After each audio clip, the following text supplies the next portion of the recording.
Um, I don't know if there's a delay or not, but I can definitely hear you for sure. Okay, but we're live now, and this is the Cyversity Impact Interview Series, everyone. This is something that we've been doing for the last several years. We get an opportunity once a month to speak with folks that we believe and we feel and have proven themselves as individuals that have impacted the industry in one way, shape, or form. Impacted the industry from a general point of view because the larger section of the society is not and are not cybersecurity practitioners, one, and then to impact and to speak to our own security community, those who we intersect with and intermingle with and collaborate with on a regular basis, sometimes daily, sometimes weekly, and what have you. So today we're going to be speaking to Michael Ratemo. Um, Michael Ratemo is, among other things, an entrepreneur, serial entrepreneur, and has been for quite some time. Probably officially for the last 7 or 8 years, Michael has had his own company called Security Simplified, excuse me. I almost said that wrong, but that Michael has a wealth of experience, both the corporate sector, the private sector, and as a entrepreneur. And we're going to go through some of that today and give Michael an opportunity to speak to that. He's, among other things, an author, and he's also one of my colleagues here in Austin, Texas, with Cyversity's local chapter. We'll get into that. But let me just go through a couple of things really quickly, because most of the time I want to just give everyone a real sense of who Cyversity is, what our mission is, what we've been doing for the last almost 10 years. A little bit under 10 years, but our mission has always been to have the consistent representation for women, traditionally underserved communities, minority communities, and veterans, right? Those particular sectors. And broader than that are folks that we have been working with for the past 10 years to help them on their cybersecurity journey, right? And our organization has developed programs, and those programs are designed to empower, diversify, and educate. We do this because we feel that having a diversity of thought, having a diversity of gender, culture, and diversity in every way, shape, or form is something appropriate for the industry. And why is that? Because all of the folks that are customers and or practitioners and or citizens, all of them lend to the cybersecurity community by either being a user of these services or just a practitioner of these services. So it's best to have as many brains and minds on this as possible.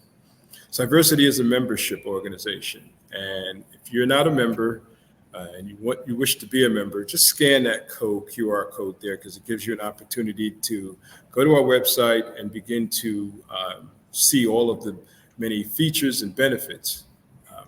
Most of the folks, all of the folks, if not most of the folks, are members. And we became a membership organization in 2022, January 1st of 2022, where folks, professionals invest $100 a year in their in their membership, and students invest $20 a year. And for those, there's a whole plethora of resources, if you will. There are chapters throughout the country.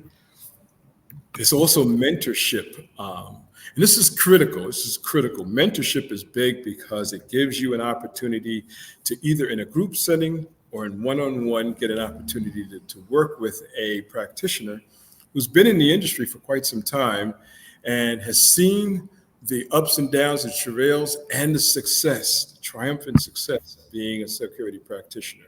So having a mentor is critical and crucial to the development of a fledgling foundational practitioner, someone that's at their middle level of practitioner or their mid-level practitioners, and even those who are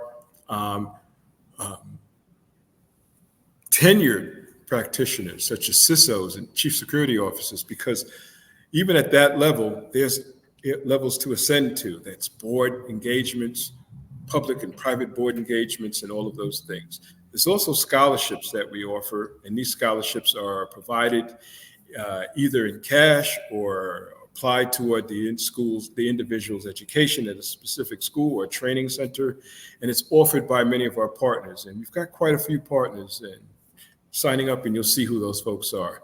We also have events. Recently, we had the national event in Orlando, Florida. It was our national conference, and there are many events that go on throughout the year with many of our chapters.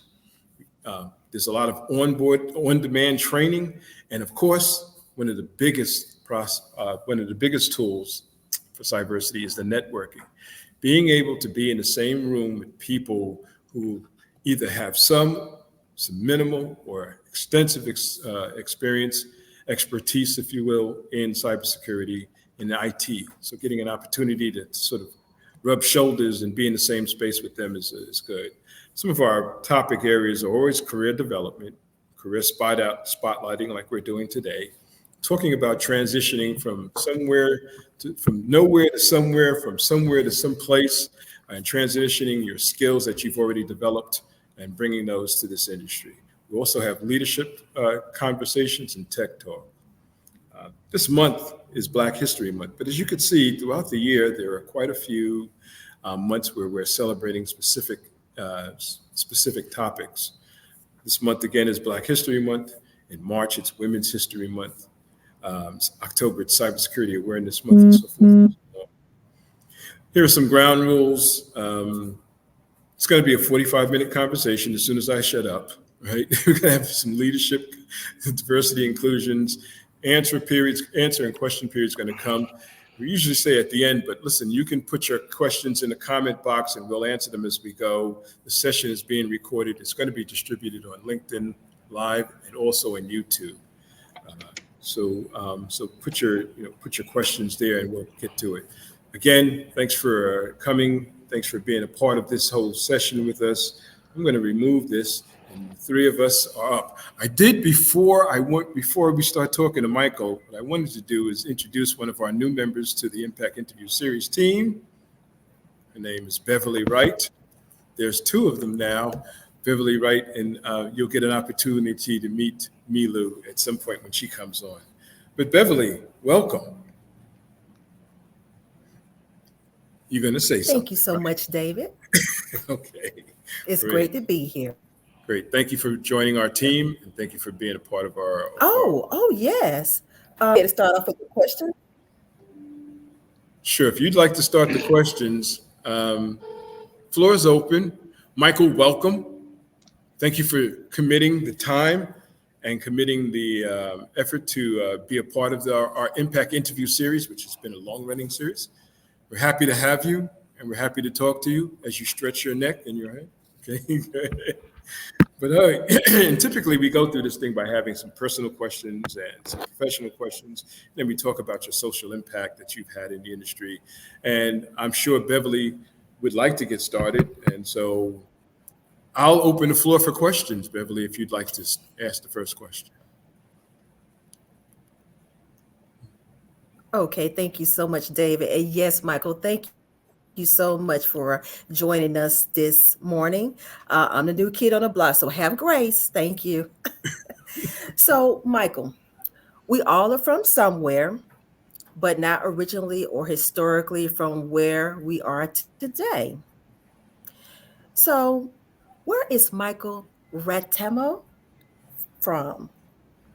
And pronounce your last name for me, Michael. Ratemo, right?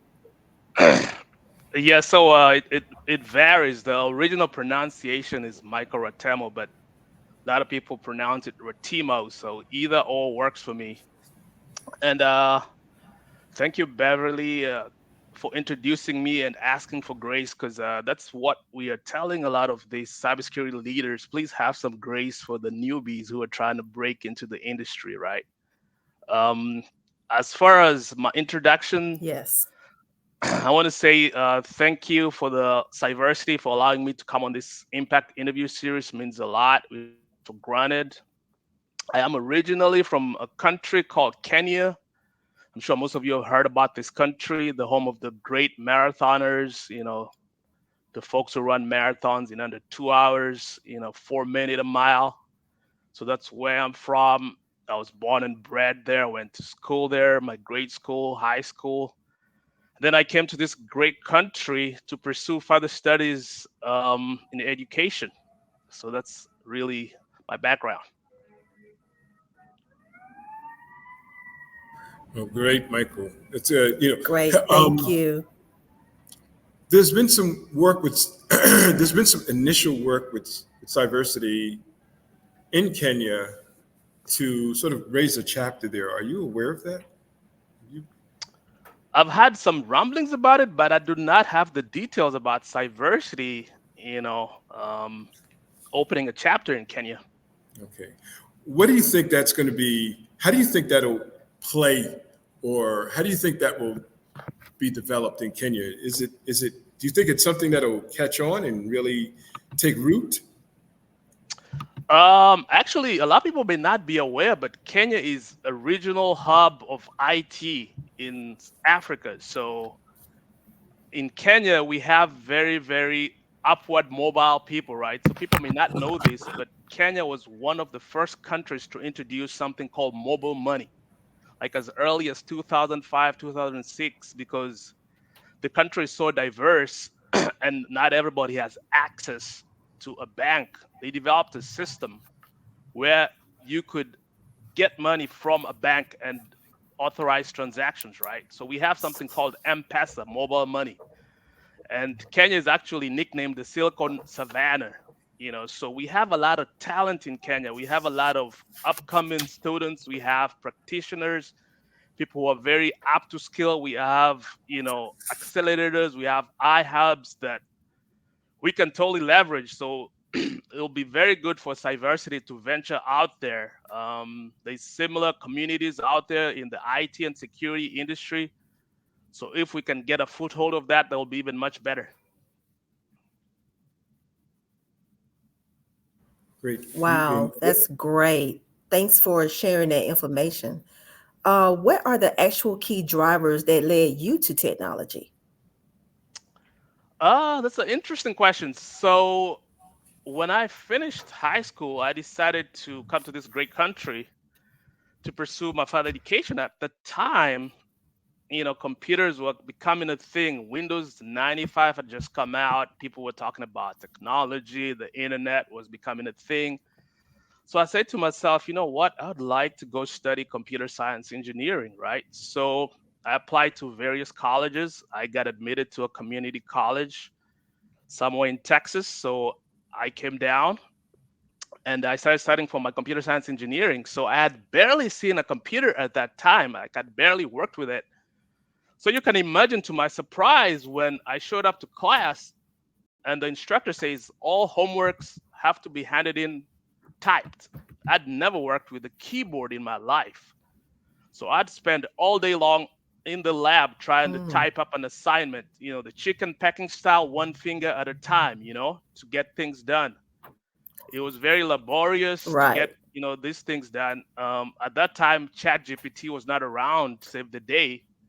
So we had to go the old school style, but I ended up taking a typing class. I started learning the technologies. I was not familiar. I didn't even realize, when I started the course, we were doing programming classes. I'd never done a programming class. So I was struggling. We were doing like Pascal programming, C++.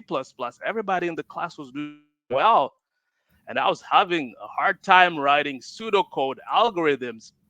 I didn't realize, a lot of people in the class had learned a lot of these concepts in high school. So it was my first time like getting to these technologies, and concepts. And but I learned slowly by slowly. I took my time. I was patient. I made extra time to learn these things, right? I got into some extracurricular stuff. I started, I was doing work as I had to pay for college, so I was doing work as a physical security guard, right?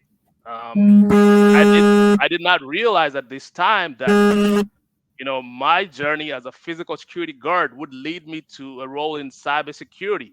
My job was sitting on a desk, and I would, you know, sign in people who were coming into the building. I'd walk my rounds and make sure the building was secure. But I was not thinking about cybersecurity at that particular point, right? So there's a lot of things that may happen in your life. Do not discount them, because you can use these things to transition to a career in cybersecurity or a career that you are passionate about, right? So a lot of things that happened along my journey led me to technology. I mean, when I was working in as a physical security guard, I used to talk to a lot of the visitors who used to come in. One person came in and told me, you know what, you're going to college. I'd like to put you, in a help desk job. I can provide for you some training.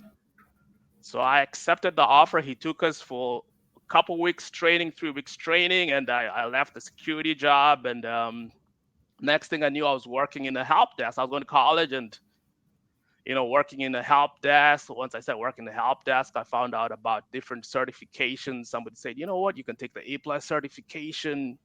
At the time we had Windows NT4 certification. We had something called the MCSC. And what was good at the time was our college would give you extra credit if you did some certifications. So, if I was taking a networking class, they would say, you know what, if you pass your MCSC networking certification, I give you an A in the class. So what I would do, I would go study, pass the certification, and come into the class. Instructor say, you don't need to come to this class anymore. So another thing you should know, that certifications, I tell a lot of people trying to break into cybersecurity, certifications are a good way to get into the field. Yes, it's good to get a degree. Degrees take a long time, 4 years. You have to go through all this study. But if you're trying to transition from another field, it might be easier to get an industry certification and help you break into the industry. Awesome. Thank you for that information. David, you want to chime in? Yes, I do. I wanted to, you know, just listening to your story, right? It sounds similar to what I've heard other folks have talked about their travel, their journey, their travail, and their triumph, and so forth and so on. It sounds like, if you will, this is a mindset that you need to have in order to succeed. Um, talk to us a little bit about your mindset that you have about, and what is the proper appropriate mindset. And I'll probably come back to this later in our conversation, but just give us some insight into what your mindset. Yeah, very good question, David. So, as far as mindset, one thing I came to find out very early on is you as a person are the CEO of your own life, right? You are the CEO of your career. You're the CEO of your personal life.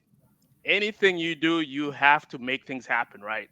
So don't think just because you have a certificate in cybersecurity and you're working as a security analyst that someone is going to promote you to be a security architect or to be a security manager just because you are already in the field, right? You have to take proactive steps, to get to where you want to go to. So one thing I learned early on, since you are the CEO of your own life, you have to make a strategic plan for yourself. You have to analyze your life, right? You can do what we call a SWOT analysis. What are my strengths? What are my weaknesses? What am I passionate about? What part of the industry do I want to go into? Right? Write those strategic plans. Write the objectives that you have. How do I get from point A to point B to point C, right? So for instance, if you're trying to get into cybersecurity, you're passionate about cybersecurity, but you don't have those requisite skills. Maybe you're trying to learn, right? I advocate somebody taking things step by step, right? So one thing you can do is, they say, how do you eat an elephant? One bite at a time. An elephant is a humongous animal. If you try to take it all at once, you will become discouraged. There's a lot of challenges in this field, right? So what you want to do is set very small, manageable goals for yourself. So for instance, you're trying to learn cybersecurity. You want to learn this, you want to start off maybe with cybersecurity fundamentals. You don't understand maybe what a vulnerability is. So maybe what you can do is set up a goal for yourself. This week I'm going to learn about vulnerabilities. Next week I'm going to learn about threats. Third week I'm going to learn about risks. So, and try to relate this to your environment. So first week you can say, what is a vulnerability? So a vulnerability is a weakness. We all know that according to security, right? Security terminology. But try to relate that to your environment, right? I'm driving a car. The window is open. So the window is a vulnerability. Okay? You learned that. Check that down. The next day, next week, what is a threat? A threat is anything that can take advantage of a vulnerability. So I've left my car window open. A bird may go in and snatch my food. So the bird is a threat. So you've learned that, component. You've learned that concept. Check that. The next day, what is a risk, right? A risk is a threat taking advantage of a vulnerability resulting in risk, right? So if I left the window open, the bird flew in and snatched my food and took that out, and then I have a risk now. So equate that to cybersecurity. What's a risk in cybersecurity? Then once you get this concept, and now you know what a risk is, next thing is, okay, let me try to understand what is inherent risk, right? What is residual risk, right? And then as you are going through your journey, celebrate your small wins, right? Celebrate. You've learned what a threat is. You've learned what vulnerability is. You've learned what weakness is. Now you want to take on to the next step. Maybe you can go for, Google has a very good cybersecurity certificate program. Even ISC Squared as a certified in cybersecurity. Take the certification. Once you pass that, make sure you let everybody know. Celebrate those small wins. It is very important in a journey to celebrate the small wins, because these small wins will give you impetus and momentum to go onto your journey to bigger things.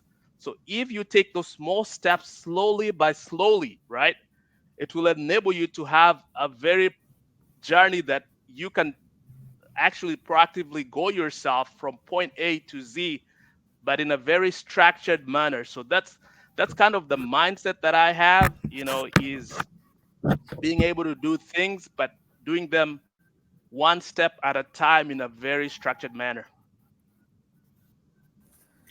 I'm a fan, Michael. That's beautiful. Thank you so much. And I can definitely identify with that as well. And I see Mm. one LinkedIn user said that they love the being a CEO of your life, which is excellent. And thanks for emphasizing taking it one bite at a time, or one bit at a time. David? Yeah, we've talked about this in the past, Michael. Um, you've got the strategic plan sort of concept. You've got a strategic plan for yourself, obviously, for security simplified, for your family. What's the point of, you may have touched on it in your last statements, but what's the point of a strategic plan, and why have you implemented a strategic plan? What's the benefit? Good question, David. So actually, I got this idea from, I used to attend a lot of conferences. So I went to, I don't know if you've heard of Tony Robbins. I've gone to like a couple Tony Robbins seminars, and he talks about, his whole idea is, how can I coach somebody to be the best person they can be, right? So the idea behind a strategic plan is you need to have some sort of direction. You need to have a plan. If you're trying to go from one point to another, you need to have a plan on how you're going to tackle this problem, right? If you do not have a plan, chances of success are much less, right? So if you have a well-defined plan that you can follow, it's much easier for you to track your success, to track the way these objectives are coming along, right? So for instance, if you're writing, strategic plan for yourself, you can break it into, say, three or four components. You can say, okay, I want to have personal strategic plan, right? Under your personal, you can have fitness, you can have, part of what your diet is, your food, your mindfulness, And then professionally, what do you want to do? If you're in the security industry, the IT industry, where are you trying to go to? Are you trying to be a certain role within cybersecurity? Are you trying to, make a difference? Are you trying to go down a different path? So you can break them down into those, and then you can also have financial goals, right? If you're trying to grow yourself, your business, or your family, like where do I start from? What do I have to do to get from this point to another point, right? So it's very, very important for you to write the plan and then to measure yourself with the plan, right? That's why I say it's easier if you can take those small bite sized chunks, right? That's why I tell everybody, if you're trying to do something, the best thing to do, I am a big advocate in journaling, right? So say I'm trying to break into the cybersecurity industry, right? Get a calendar. Every day, do something that will promote your career forward. So maybe one day you type up a post on LinkedIn, put a check on the day you did that. The next day, maybe you learn a new concept, maybe encryption, put a check. Third day, apply for a job, put a check. The fourth day, learn another concept, put another check. The fifth day, go to a seminar locally in your area, right? Volunteer for a talk. So put a check every day you do something. And you'll notice over time, the more checks you have, good things will happen. So the important thing is keep showing up. If you keep showing up, not giving up, making adjustments to your plan. If you see something's not working, making a diversion, do not be afraid to make changes, right? Good things will happen when you show up. You have to keep showing up, keep showing up. And that's the what I want, anybody to get out of this. Keep showing up, whatever your career is, whatever point you are in life. If you keep showing up, good stuff will happen. That's great. Michael, thank you so much. I hope that our audience is inspired because I know I'm very much inspired. So thank you. Um, It was, let's move over to, oh, I'm sorry, David. What was that? yeah, I was just saying, I was just echoing what you said. You were saying that this is inspiring. Um, and we always look for that on the impact interview because we want folks to be inspired. You could look at some of the comments that are coming up in the, one person, I think it was Frank, hope I'm saying your name right, Frank Masana. Based on your conversation, he said, I want to join the team too, right? And other people are talking about how awesome it is to hear you speak, Michael. So you should always know that, you know, that what you have to say is relevant and it's important and it's critical and it's needed because as an entrepreneur, right? As an entrepreneur, how many people actually do that? How many people are actually entrepreneurs? Most folks get an opportunity to be employed somewhere, but some folks have that itch and that desire to go out and put their own flag, stake their own flag. I mean, what's the deal with you and this entrepreneurial thing? I mean, what what drove you to get into being an entrepreneur? I know my story. What's yours? Sure, sure. So so my career started in the information assurance area, right? So I started working in, it's an interesting story how I got into the area, right? So when I was, I graduated college, right? I graduated college. Our professors told us that as soon as you graduate, you're gonna get a job earning $90,000 minimum, right? So I graduated college, and this was around the dot com bust era, right? So I'm looking for jobs. I could not get a job, right? I'm looking for jobs for an entire year, whole computer science engineer. So I got a job in a used computer shop, right? My job was to wipe monitors and keyboards and get them ready, for resale. So you can imagine how deflating that was. A whole computer science engineer earning $12 an hour while I was expecting to earn 90,000, lifting very heavy CRT monitors at the time, right? And wiping them and blowing dust off keyboards. But I continued, continued talking to people. So I talked to one of my uncles. He was working as an auditor. He tells me, you know what? We do a lot of audits, but most auditors do not understand IT.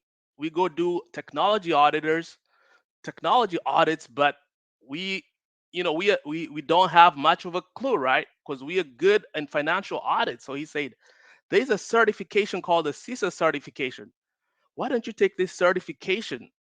Think if you take this certification with your IT background, you'll be able to get a job, within IT audits. So I took his advice. I went and did this CISA certification. When I completed the certification, I started applying for jobs. I got 3 offers immediately. Imagine I'd been looking for jobs for like 2 years straight, working, in this used computer industry, right? I got a job as an IT auditor, information assurance, doing audits. I was working in the financial industry. I worked in the industry, telecommunications. You know, um, and I was doing this work, right? And I realized, I became such a good auditor. I'd go to these meetings, board of directors, leaders, and they would ask questions around the security posture of the organization, the IT posture. And I came to find out that, the way the information was being conveyed to these leaders was in a very technical manner, right?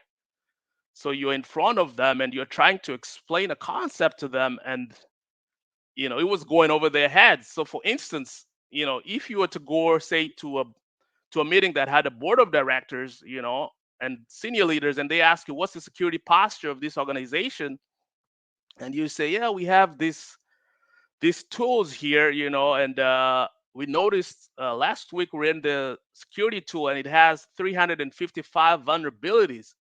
I guarantee you they are going to panic, right?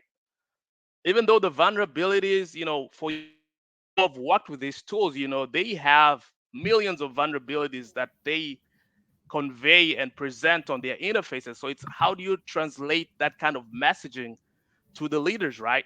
So, an easy way to put it could be, we have a continuous monitoring program around, security posture, and we do constantly monitor. Every once in a while, we do see some minor issues, but we have controls that mitigate, these issues, that will give them some comfort. So you have to be able to convey security concepts in a language that's very, very easy to understand. So when I saw that, this idea came up to me. I was like, let me start off something called Cybersecurity Simplified, you know, making security so easy to understand that even a 3-year-old, you can explain to them and they can understand the concept. And this is where Cybersecurity Simplified came out from. This was the genesis of Cybersecurity Simplified. Awesome, awesome. Thank you so much for sharing that vision of uh, simply security simplified. Sorry about that, Michael. Hey, Michael. Abraham McLean has a question. Speaking of strategic again, his Sure. question is, what different questions could you ask yourself to see if the plan you are developing is strategic or need better defined steps? Very good question. So, one thing we always say is when you create a strategic plan, you have to have a way to measure the plan, right? You have to develop metrics, right, to see if your plan is successful, if you're going according to the plan that you've set for yourself. So, using the metrics that you have, if you see that you are experiencing challenges, right? If you're trying to break into a certain field, right? If you're trying to understand a certain concept, but you're not able to reach those milestones, right? Based on that, you can make changes to the plan that you've set for yourself, right? Sometimes we get stuck in what we call, you've had about the sunken cost fallacy, where you've expended so much energy in an idea that you do not want to give up that idea. If, say, the market is not receiving your idea positively, or maybe your idea is too new for the market, maybe you're ahead of the times, or it could be any number of scenarios. Maybe you're just not known, you have a good idea, but nobody has use for your services or product at the time. Do not be afraid to pivot to a different direction, right? Do not be afraid to go to something that works much better, right? So it's measuring those goals and then making adjustments. And it doesn't have to be major adjustments. We always say it's small changes. Small changes amount to big things, right? So making sometimes it's small tweaks, right? For people who are trying to get a job, right? Maybe it's something in your resume. Maybe it's the way that you are answering questions during interview. You're not conveying yourself in the right way. You're not presenting your skill set in the way that it needs to be presented. So again, another thing we bring up, it's very important to get mentors in your life, right? That's one thing I really love Cyversity for, right? They have a great mentorship program where you can get paired a mentee and a mentor, and a mentee gets a mentor, or a mentor gets a mentee, right? Where you can get guidance. Sometimes it's not easy to see where you're making mistakes, and it could be very subtle mistakes that just need a little tweak here and there to get you to where you're trying to go to. It seems that when you talk about these terms in such defined and detailed manner, are these services that you offer at Security Simplified? Give us a little bit more feedback about Security Simplified. Yes, yes. So, like I said, Cybersecurity Simplified was the concept came up with. We want to make cybersecurity as simple as possible for anybody to understand. So we started off by creating programs, courses, right? So I teamed up with LinkedIn Learning. We created courses around how do you audit organizations, right? What is the best way to build and audit a cybersecurity program? What frameworks do you need to use, right? What is the strategic direction of an organization?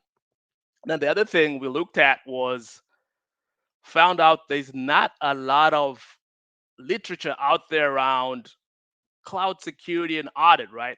A lot of people are going towards the cloud. A lot of organizations are migrating to the cloud, but the literature and guidance that's been out there is very legacy systems, on-premise systems, right? So having a way to kind of divert that, to pivot now to the cloud, we have a new way of thinking, right? Now that systems are stored with a third party, with a cloud service provider, organizations understanding, right?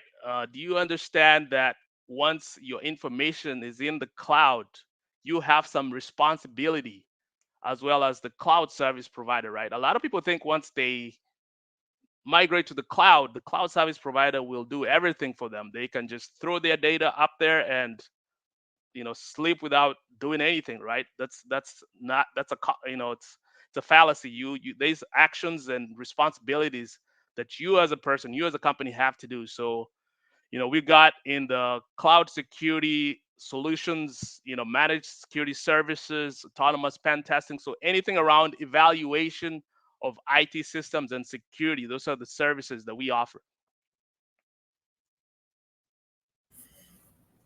You're a LinkedIn learner trainer. How'd that happen? Very interesting. So I want to say serendipity, a lot of things that have occurred in my life has been through coincidences. It's been through people I met off the cuff that we had a conversation. It's been through somebody approaching me um, out of the blue. So as far as LinkedIn Learning, I used to have a lot of people come to me early on in my career. They're like, I'm trying to break into cybersecurity. Can you coach me? Can you train me? So I was training these individuals on, how to pass like, CISSP certifications, how to break into cybersecurity, how to interview, how to write a resume. And then one of my students wrote a raving review for me on my LinkedIn. And out of the blue, one of the LinkedIn learning producers approached me and said, "Hey, I see that you've done work with instructing students, and we are looking for instructors in the cybersecurity area. Would you want to try out?" So they called me. I did a demo for them. They said, "Okay, I think you can instruct. Looks like you have the wits to do it. So come up with an idea of topics you might want to instruct, right?" And since I've been in the information assurance, it was just natural for me to pivot into the ideas that I always had in my head. Okay, I need to write a course on how does somebody audit cybersecurity, right? Because a lot of the programs I saw were how do you audit IT, but when it came to cybersecurity, there was a lot of gaps in information, right? And then I did the course. As soon as the course was released, lots of people were watching it because the idea behind the course was I wanted, say, a board of directors or maybe an investor who was trying to invest in a company, to have some insight into, what the security posture of an organization, what questions can you ask the leaders, to get a good idea of whether they had good controls, within the cybersecurity program, right? So as soon as I released the course, I got approached by somebody out of the blue and said, "We are writing a book on cloud security and we need an author." And of course, in my excitement of releasing the course, I said, "You know what? Sure, I'll sign up. I'll be an author." Next thing I knew, I'm being told chapter one is due next week. I'm like, oh wow, I didn't know what I signed up for, right? But it's those kind of coincidences, right? And then because my course did very well on LinkedIn Learning, the producers approached me again when the book was released, and they were like, "We've actually been looking for some content around that area. We don't have much content around auditing cloud security." So I said, "You know what? I think I can do this for you all." So I went and wrote a course on cloud security and audit foundation in Amazon Web Services, Microsoft Azure, Google Cloud, because there's a lot of concepts people do not understand, right? Within the cloud, right? Like, yes, we understand what a traditional server is, but do you know what a Google Compute Engine is, right? Do you know what an Azure VNet virtual network is? Do you know what um, an Amazon S3 bucket is? Do you know that, say, if you're creating infrastructure in a Google Cloud, the virtual private network that's created by default is wide open to everybody, in the entire internet. So say you were to create that network and put in all your company's organization's data and you did not know how to secure that, your data could be easily accessible by anybody on the internet, right? Because we all know misconfiguration is the number one risk we have within cloud security, because cloud security, the services, we have a lot of different services with different configurations. And if somebody does not know, we have a shortage of cloud security professionals. If the organization does not know how to secure those cloud resources, it's very easy for them to be left open and discoverable by an outsider. And that's one thing we do not want, is to have your company's crown jewels discovered. While the cloud has brought a lot of good benefits, there's also some unique risks that it presents. So if we did not know how to protect us in a cloud environment, we might be vulnerable to some of these risks. Yes, yes. So, Michael, we have a question from one of our loyal listeners and contributors to our podcast. So, Dio asks, how do you explain a 0-day vulnerability to the board?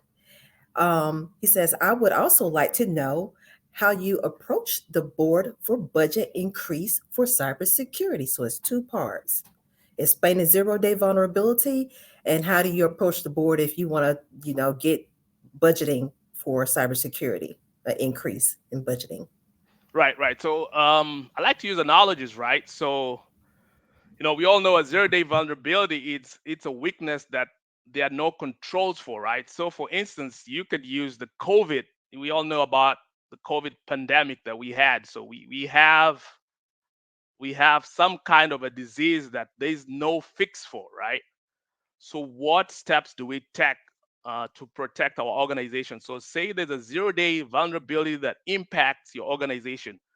What are the steps you take, right? So when we're talking about security holistically, right, we're talking about what controls can you apply, because we always talk about defense in depth, right? So say you have critical data, you have systems that you need to use that are critical to the business and they're impacted by this zero-day vulnerability.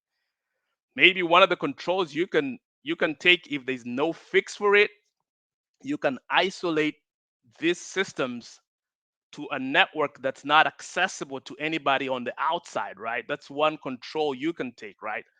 So you can present the business, the board, with these options, right?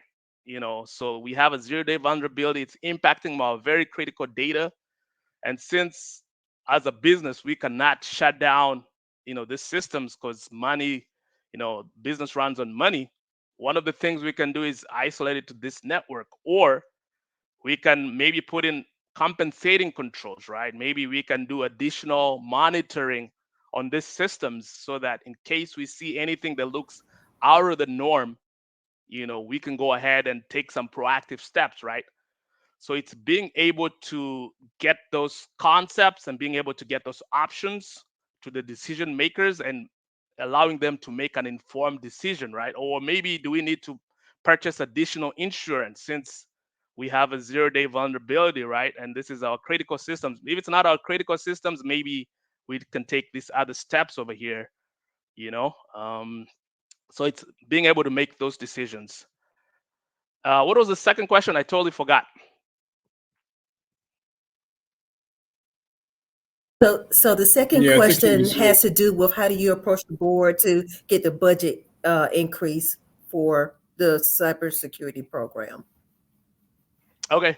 So, very good question. So, as far as the board, right, you have to think strategically, right? As a leader in cybersecurity, right, most leaders within the business think cybersecurity is basically insurance. There's no ROI for cybersecurity, so it's very hard to convince them to allocate additional monies towards cybersecurity budget.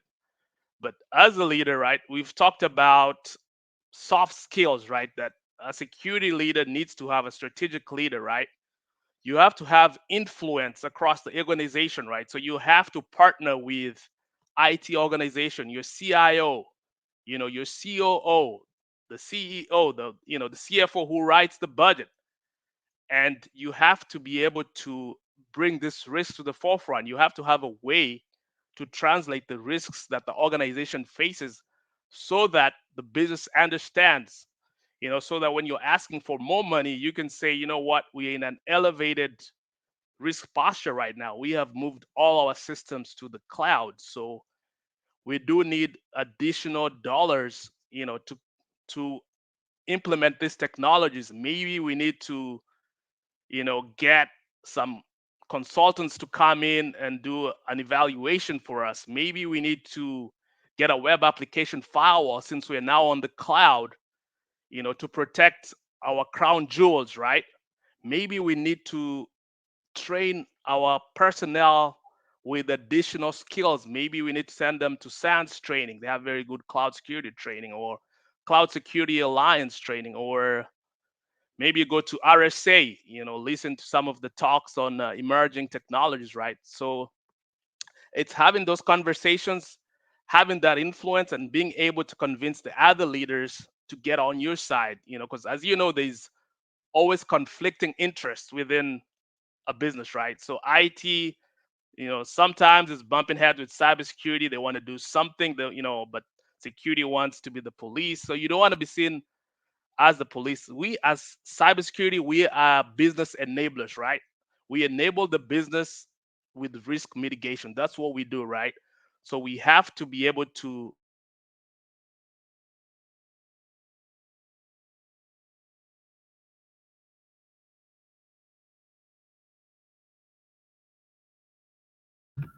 Am I the only one? Okay. David. Um, Okay. I missed a little bit of No, that you what? Michael, you're back. last.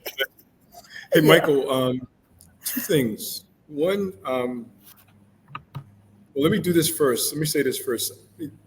Most folks that are on board, most folks that are on boards are business minded business leaders.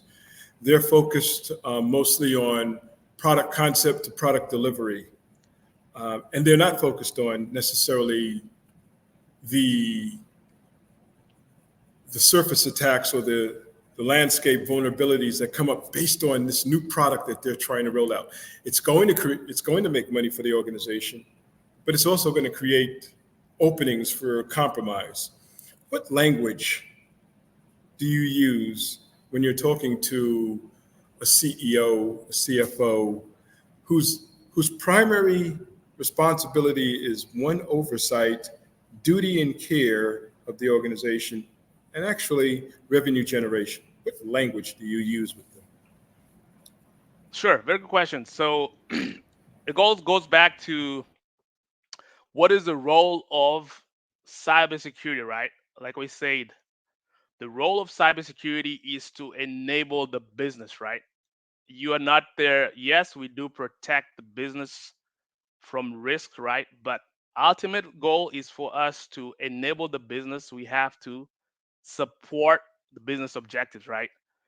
So with that in mind, you have to have a way to be able to, because the board and senior leaders, they are not in the weeds. They do not, understand, what technical components, vulnerabilities, all the stuff we talk about that an engineer talks about, right? As a leader, you have to be able to strategically understand from a business standpoint, right? How does the business make money, right? As a security leader, even though your work is in security, you have to understand the company's financials, right? Where are we making our bread from, right? Once you understand that, you can also be able to convey to the organization where the risks are. So you need to have what we call an enterprise risk management program. We're not only looking at cybersecurity risks, we're looking at financial risks. What are the reputation risks if something happened, right? There's different types of risks that we have to consider, right? And then using that, you have to be able to prioritize what risks are there in the organization, agree to them, and then present them to management so that they can make good decisions, right? They can make educated decisions. When you can make educated decisions, you can easily solve a problem.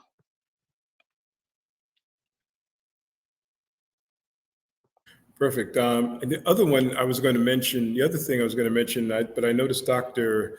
Alexis has a question in the comments, and I just wanted to ask that question really quickly before I moved on. I think it was Dr. Alexis, right?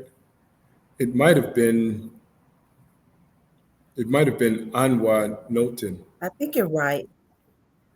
You think I'm right? Yeah. Question: how do you quantify the decision to move to the cloud? How do you determine which application should move to the cloud or stay within the data center? Risk versus reward. And I think part of that question also leads to what's your North Star and what you're trying to accomplish, because going to the cloud, first, it's not for everybody. Not everybody's prepared. Not everybody's layer eight to go to the cloud, number one. And number two, the risk, as Dr. Alexis was mentioning, the risk versus reward is a real poignant statement. So what's the risk versus reward? What's the why? What's the North Star?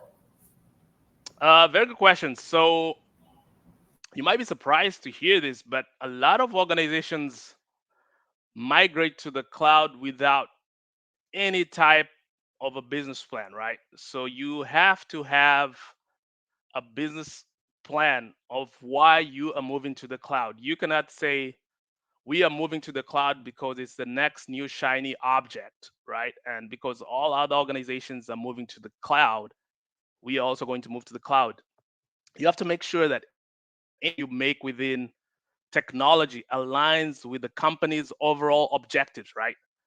So you need to develop what we call a business plan. Why does the organization want to move to the cloud, right? So some of the things maybe you can quantify is maybe, if we move to the cloud, we can there's the whole ROI concept of, we can quantify the amount spent on the cloud versus on premise, right? So we have the ongoing costs, right? Long-term costs versus, you know, the monthly daily cost, right? You can also say we are moving to the cloud because one of the business objectives of moving to the cloud is it will provide resiliency for the organization. Maybe we need disaster recovery in the cloud. Maybe we need availability. Maybe we're in an industry where our data has to be, say we're in the trading industry or financial industry. Our data needs to be available very quickly. If we're, like an online market, right? Or, because the cloud offers a lot of capabilities, we are moving to the cloud because it will provide security for our organization. We do not have enough security personnel, right? We cannot pay enough security professionals.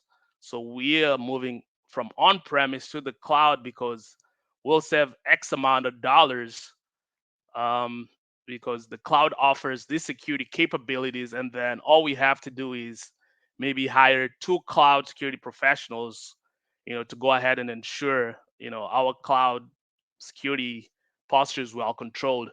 So being able to articulate that and then being able to also quantify what the risk is if you were to move to the cloud versus you were to stay on premise, right? And then depending on also what your business is running, right?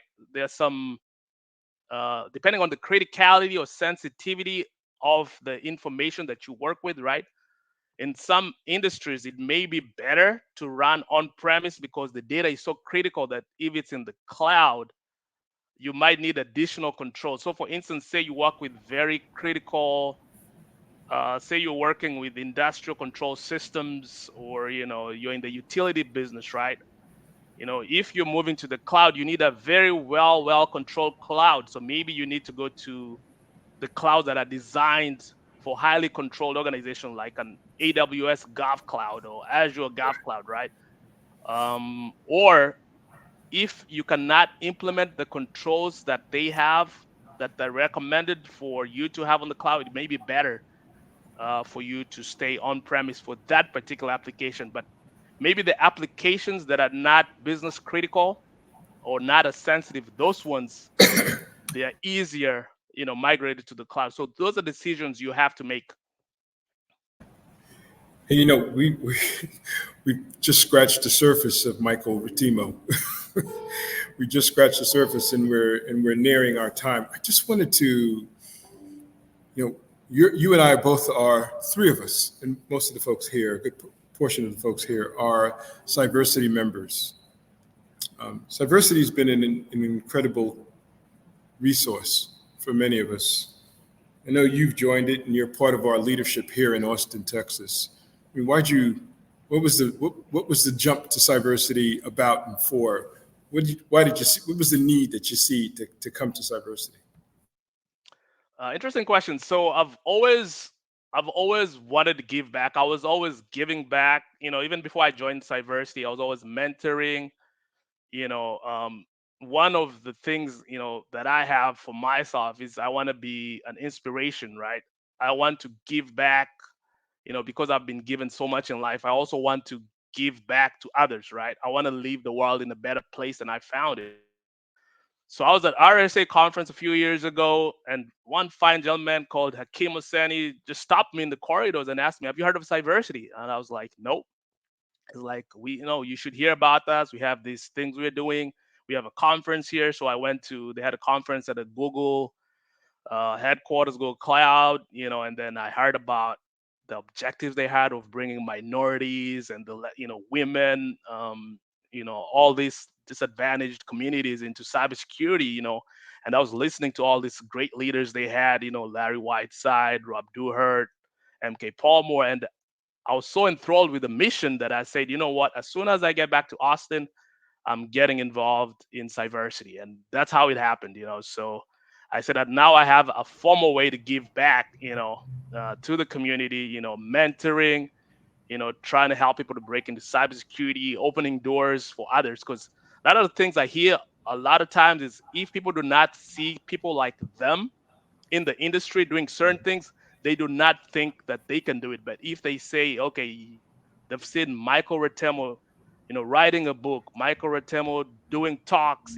going to RSA and leading talks, then I myself, I can do that stuff, right? So I wanted to be that kind of inspiration and model for other people. Let's do 2 minutes of branding here, Michael. You wrote a book. You wrote a book that focuses on the cloud, and you're also doing a talk at RSA. Tell us about it. Yeah, so I wrote a book on cloud security, audit foundations in AWS, Azure and Microsoft, and Google Cloud. Not only did I write a book, I also wrote a course on LinkedIn Learning on cloud security in AWS, Google Cloud, Microsoft Azure, and then I got invited to RSA, and I'm going to be a speaker there. I'm going to be running a cloud lab. So if you happen to be there, we're going to be the talk that I'm going to be doing is do not be a misconfiguration statistic. So I'm going to be talking about how you can mitigate misconfigurations in the cloud, right? So I'm going to be running a lab there. If you happen to be there, please come and check it out. We're going to be talking about the common misconfigurations we see in the cloud, from leaving your storage open to multi-factor authentication with identity and access management to, just some of the security risks that you see, lack of personnel in the cloud, right? Lack of people with expertise, right? Lack of, the know-how, right? How do you translate these concepts and put in control so that your data is not at risk, right? So that's what I'm going to be doing at RSA for sure. Perfect. Perfect. I know we're at time, and Beverly, I wanted to make sure that you give us an opportunity to close this out correctly. But I did want to say this to the audience, the folks there that came to visit. If you are, if you're not a Cyversity member and you're interested in becoming a Cyversity member, just go to our website, cyversity.org, and that's one way to begin the conversation. You can ping either Beverly Wright or Michael Ratemo or David Elcock on LinkedIn, and we'll walk you through the process. And in addition to that, there's a whole approach and process that Michael has as part of his business methodology that helps folks learn and find their way into and on a career path through cybersecurity. So Michael's one of our lead associates here at Cyversity in Austin, and he's got a great reputation through Cyversity Nation. So I'm going to step to the side and ask Beverly to take the controls from here. Okay, well, again, Michael, we appreciate you taking time to do this Impact series. We know that our audience were truly inspired and blessed to pursue and to move on in greatness. And David, I need a little help here. Yeah, Michael, man, thank you, brother. Thank you very much, man. So appreciate the time and so appreciate the opportunity. And listen, everybody, next month and the month after and the month after, we've got some speakers just as dynamite as Michael. We're going to also be hearing for this month, we're going to be hearing from Monique Head, who's the new Director of Education for Cyversity. There are 3 mechanisms that are being implemented to our training program here at Cyversity that makes the aperture and opportunity and appetite for education through Cyversity to be unparalleled. It's something that the industry has not seen And learning it from Cyversity is going to be, a great institutional type of learning experience. So we encourage you all to come back on the 25th.